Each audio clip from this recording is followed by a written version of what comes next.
Bienvenue dans la Minute Blueberry, le format où on explore ensemble des idées simples mais audacieuses pour réveiller un petit peu vos projets couture avec rien d'autre qu'un peu d'imagination et les idées qu'on va vous souffler. Bonjour à tous et à toutes et bienvenue sur la chaîne de Fairy Factory. Aujourd'hui, c'est moi qui vais animer la vidéo. Je m'appelle Elodie. Mon compte Instagram, c'est Elodie Blueberry. Et aujourd'hui, je vous propose une nouvelle vidéo pour vous donner plus d'idées pour coudre, pour agrémenter vos projets couture. Un tissu uni, c'est quoi? C'est une base. Et nous, on aime l'idée que ce soit vous qui lui donniez une histoire. Aujourd'hui, on inaugure la toute première vidéo de ce format en parlant volant. Et je vous propose qu'on s'attaque à un grand classique de la couture, à savoir le trench. C'est une pièce qui est forte, une pièce qui est structurée, mais surtout qui est idéale pour jouer avec les détails. Et comme il n'y a pas de trench sans tissu, je vous propose qu'on parte sur une base de gabardine de la boutique Fairy Factory. Vous aurez compris que j'aime le lilas, si jamais c'était pas clair dans l'esprit de certains, eh bien c'est une couleur que j'adore. Donc aujourd'hui, on va partir sur cette gabardine qui est 100% coton. En termes de composition, elle est légère et elle a un tombé qui va être franc, parfait pour un trench. Elle va bien garder toute sa tenue sans alourdir votre projet. Et pour construire cette silhouette avec un trench et des volants, je vous propose qu'on parte sur un patron en particulier pour aborder ce thème des volants. J'ai choisi de partir sur le patron du trench baltique de la Petite Frambyse pour plusieurs raisons. Déjà parce que c'est une marque qu'on affectionne chez Fairy Factory, mais aussi parce que le patron va de la taille 34 à la taille 52, donc ça peut convenir à un max de monde. Ce patron, il a une forme oversize et comme vous le voyez, il y a des volants. On n'est pas obligé de les faire, mais je trouve que ça rajoute vraiment beaucoup de personnalité à ce patron. C'est parti pour parler plus en détail des volants, parce qu'on adore tout ça, parce que c'est féminin, parce que c'est romantique. Mais d'abord, je vous propose un petit peu d'histoire avec le volant à travers les siècles. On part il y a longtemps, au XVIe siècle, puisque les premiers volants apparaissent dans la mode aristocratique européenne, notamment à la cour d'Espagne et à la cour de France. Je vous mets juste ici le visuel des tout premiers volants. C'était situé au niveau du col et ça s'appelle la fraise. Au XVIIIe siècle, les robes de cour comme les robes à panier ou les robes à la française multiplient les volants au niveau des manches, de la jupe, du décolleté. Le volant devient un marqueur de raffinement, de féminité et aussi de bourgeoisie. Et c'est ensuite au XXe siècle qu'il y aura une grosse exploration des volants. D'abord dans les années 30-40, c'était vraiment un retour à la simplicité dans les années folles. Les volants se faisaient discrets, souvent à l'encolure ou alors au bas des robes. Ensuite, il y a énormément de designers qui se sont emparés de cette mode, que ce soit Jean Patou dans les années 50, mais aussi dans les années 70, où là, le volant était plutôt synonyme de bohème, de romantisme. Les volants deviennent symbole de vraiment de liberté, de quelque chose d'un peu plus fluide. Et plus tard, dans les années 80, le volant était vraiment un symbole d'extravagance. C'était vraiment le volant exagéré. Il fallait qu'on voit que ça, que les volants soient au centre de l'attention. Des tenues qui éclataient la rétine clairement, mais que moi j'adore regarder a posteriori. C'est pas du tout dans le mood du moment, puisque en ce moment on est plutôt sur une ère de clean girl, de esthétique, de il faut pas trop déranger. Et justement, moi je trouve cette période est hyper inspirante parce qu'elle nous permet de nous rappeler à quel point on peut faire de magnifiques choses avec les couleurs, avec les volumes, avec les textures. Donc n'hésitez pas, quand vous réfléchissez vos projets couture, à vous inspirer de ces années un peu folles qui nous semblent vraiment lointaines niveau inspiration, mais pourquoi pas l'adapter dans une moindre mesure à nos projets couture pour les rendre personnels, uniques et un petit peu plus créatifs. On a pas mal de tenues avec des volants chez Emmanuel Ungaro à ce moment-là. Et ensuite, dans les années 2010 jusqu'à 2020, les volants sont revenus dans une esthétique un petit peu plus romantique, un petit peu plus minimaliste. Chez Chloé, par exemple, chez Jacquemus aussi, ils sont associés là à la légèreté, comme quoi on peut déjà faire énormément de choses avec des volants, juste en les rajoutant sur nos vêtements, sur une silhouette un petit peu basique pour leur amener de la vie, de la fluidité, une personnalité. Regardez, j'ai mis des boules à facettes dans mon atelier, ça me fait de la lumière partout, c'est trop joli, j'adore. Je vous propose qu'on explore ensemble toutes les possibilités des volants et je vais vous mettre un petit tableau récapitulatif avec quel volant est associé à quelle fonction. Donc vous aurez le volant froncé classique qui va venir rajouter du volume et du romantisme. Ensuite, vous aurez le volant plat ou le godet qui va venir apporter un mouvement fluide, un effet un petit peu plus dansant et ça dépendra également de la matière que vous allez choisir, mais ça on le verra juste après. Vous allez avoir le volant en cascade qui va être vraiment, là pour venir créer de la verticalité, du raffinement. Ensuite, vous allez pouvoir, rajouter sur votre vêtement un volant double.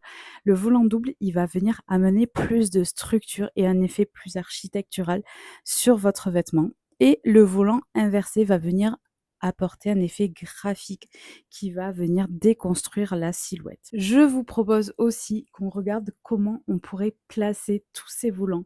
Donc vous pouvez en placer sur les manches. Sur les manches ici en bas, ça va venir rajouter du mouvement sur les bras, un effet un peu dramatique, parfait pour les costumes d'Halloween par exemple, ou les vêtements de fête, ou alors les vêtements qu'on va mettre pour une cérémonie par exemple. Si vous voulez le rajouter sur l'encolure, ça peut être vraiment très mignon sur les vêtements des enfants. Ça peut être aussi super joli sur des petites blouses ou des petits chemisiers. Comme toujours, c'est une question de goût personnel, mais ça peut être sympa de revisiter un patron qu'on a déjà et de venir lui rajouter un petit volant autour de l'encolure. Lorsque vous allez le rajouter en bas d'une robe ou en bas d'une jupe, le volant va venir apporter de la fluidité, un effet de matière et ça va aussi attirer le regard. Donc ça peut être intéressant de se poser la question où vous souhaitez placer le volant sur votre vêtement pour savoir où est-ce que vous voulez attirer le regard. Sur les épaules, c'est vraiment l'exemple type de ce trench qu'on va explorer. Donc là, le volant est vraiment au niveau des épaules, même si elles sont un peu tombantes sur ce trench, puisque c'est un trench qui a une coupe un petit peu années 80, c'est-à-dire qu'il est hyper ample et donc comme les épaules sont tombantes, le volant n'arrivera pas exactement au niveau des épaules, mais plutôt ici, à ce niveau-là. Si vous voulez vraiment avoir un volant au niveau des épaules, il vous faudra garder à l'esprit que ça va amplifier votre carrure et que ça va vraiment créer une structure à votre vêtement. Encore une fois, selon la matière que vous allez choisir, ça peut être plus fluide ou vraiment, très visuel, très graphique et enfin, on peut aussi rajouter un volant sur les petites poches de vos vêtements, sur les détails qui sont compris dans le patron, qui peut être aussi une touche décalée ou encore une touche romantique. C'est vraiment vous qui allez voir ça. Selon ce que vous voulez mettre en valeur, selon votre morphologie ou selon les complexes que vous avez. Il ne s'agit pas ici de juger, on juge personne. On essaye de se sentir bien dans son corps. Donc vraiment, le but ici de mon discours, ce ne sera pas du tout de corriger, mais plutôt de venir s'harmoniser avec ce que vous aimez de votre corps.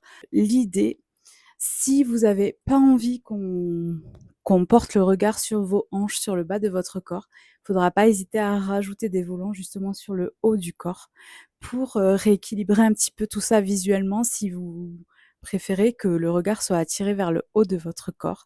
Si vous avez l'impression que vous avez des épaules larges et que c'est pas du tout ça que vous voulez mettre en valeur, ben là, dans ce cas, ce sera le contraire. Mais ça peut être sympa parfois de sortir de sa zone de confort pour appréhender différemment l'image qu'on a de soi et se dire: «Bah, cette fois, je vais tenter des volants sur les épaules et finalement, ça peut peut-être vous plaire, ça peut être pas mal». Donc n'hésitez pas à essayer de couper un volant, de le bâtir sur votre vêtement, de vous regarder dans la glace, de prendre une photo, d'y revenir quelques jours plus tard, voir si ça vous plaît, si vous vous sentez à l'aise avec cette image. Parfois, si on le fait sur le moment, on a l'impression que non, c'est pas ouf, mais en y revenant quelques jours plus tard, bah, ça peut nous convaincre finalement. Les volants, ça peut être aussi l'occasion d'exercer sa créativité, c'est-à-dire que c'est le support parfait pour rajouter quelque chose de personnel sur votre tenue. Vous pouvez rajouter des petites perles, vous pouvez rajouter des petites perles, qu'elles soient en couleur, des petites perles de rocaille vraiment, et les coudre tout le long de votre volant, ou vous pouvez rajouter des grosses perles façon perles d'eau douce qui vont venir apporter un caractère très marqué, très affirmé à la pièce que vous allez coudre. Vous pouvez décider de coudre plusieurs rangées de volants les unes sur les autres et décider de faire un mélange de matières, donc que ce soit la double gaze, par exemple la broderie anglaise, le denim, la popeline. Sur le site de Fairy Factory, on a énormément de matières à vous proposer pour faire ça. Alors n'hésitez pas à aller faire un tour. Je vais vous montrer ici les matières qu'on vous propose et les idées qu'on peut vous proposer pour faire des volants. Ça peut vraiment, être l'occasion d'utiliser ces chutes, mais encore une fois, l'uni, ça permet plein de possibilités, c'est-à-dire que vous pouvez superposer 2 volants dans la même matière, mais de couleurs différentes et le rendu peut être vraiment canon. Ou même si vous cousez le bord du volant avec la surjeteuse, n'oubliez pas que vous pouvez faire un rouloté avec un fil contrastant. Ça permet de venir jouer avec les couleurs, de venir jouer avec les textures, de venir jouer avec les matières. Vous pouvez aussi faire de la teinture. N'oubliez pas, par exemple, si vous avez acheté un tissu blanc et que vous avez envie de faire des volants contrastants, vous pouvez bien sûr les teindre.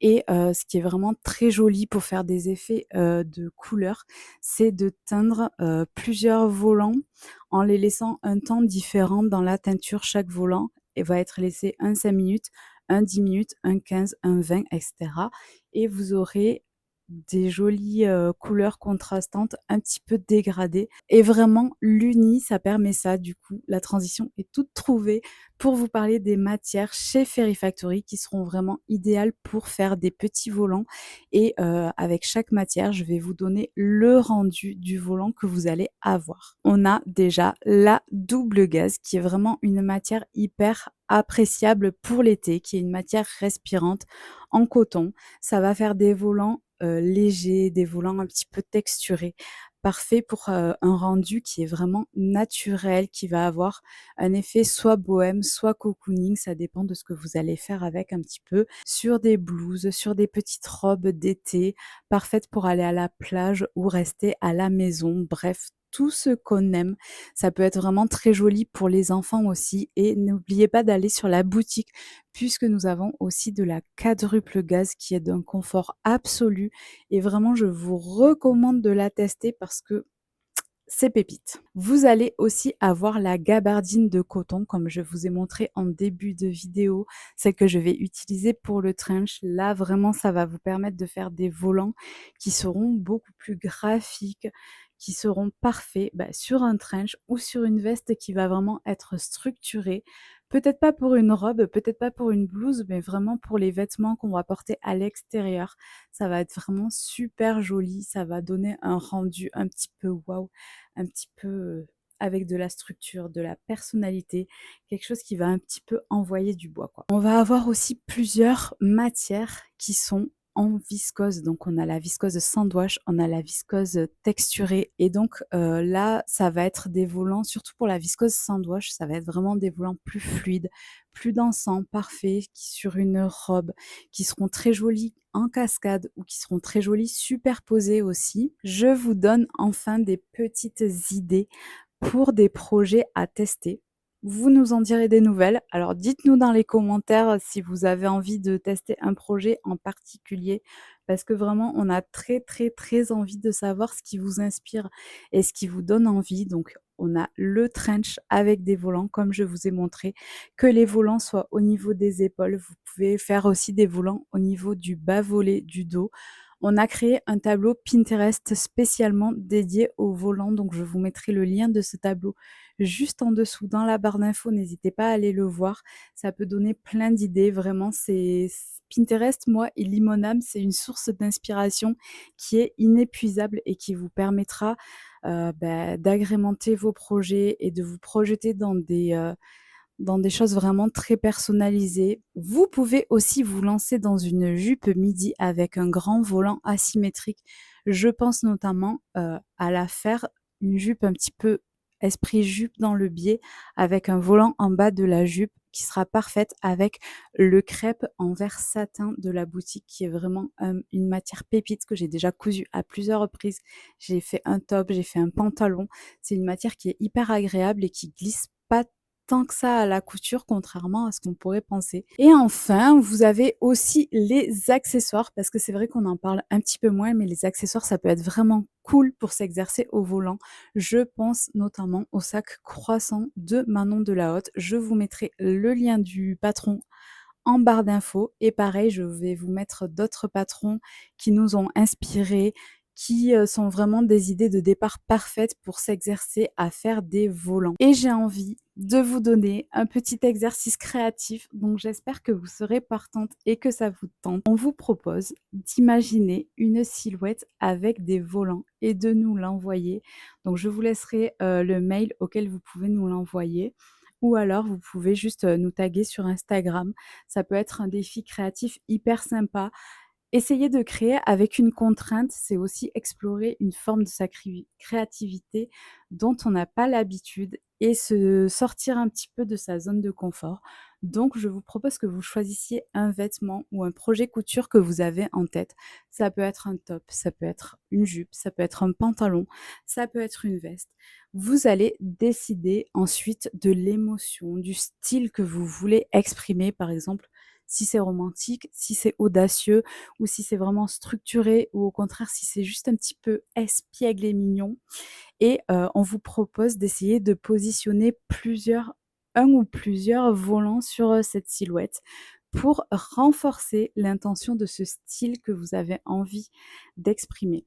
Donc on vous propose de dessiner ou alors de faire du collage avec des images que vous avez découpées.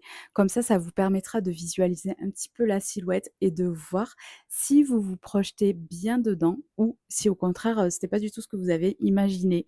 Et il n'y a pas vraiment de bonne ou de mauvaise réponse, c'est juste pour essayer de s'entraîner, d'explorer sa créativité et on a vraiment très, très envie de voir ce que vous allez nous proposer. Vous pouvez aussi sur cette silhouette noter les couleurs que vous avez envie d'explorer, les matières, essayer de nous proposer, quel type de volant vous voulez mettre dessus, à quel endroit vous allez le placer et cetera. On a envie de vous voir exercer votre créativité et si ce défi ne vous inspire pas, peut-être qu'un autre peut vous inspirer, c'est-à-dire que vous avez un vêtement que vous portez, dans sa version jour et on vous propose d'imaginer sur un croquis la version soirée, la version nuit en rajoutant un volant ou plusieurs ou plein de volants, vous choisissez. Le but comme toujours, c'est vraiment que vous créez des pièces qui vous ressemblent, qui vont être portables au quotidien ou même une seule fois si c'est ça d dont vous avez envie.